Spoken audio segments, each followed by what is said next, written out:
मानधन तत्वावरती पेसा क्षेत्रामध्ये जे काही 17 संवर्गाची 9 संवर्गाची भरती झाली आहे।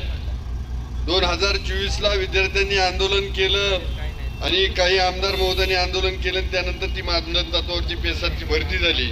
पण आता परत त्या जे काही नोकरदार आहेत किंवा मानधन तत्वावर त्यांच्यावरती टांगती तलवार आहे।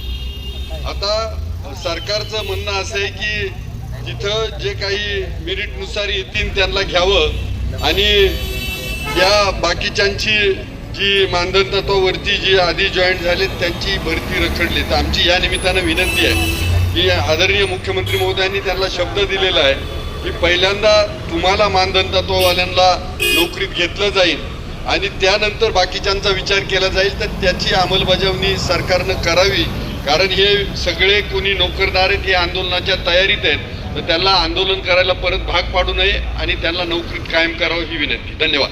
ठीक आहे, खताळ सर।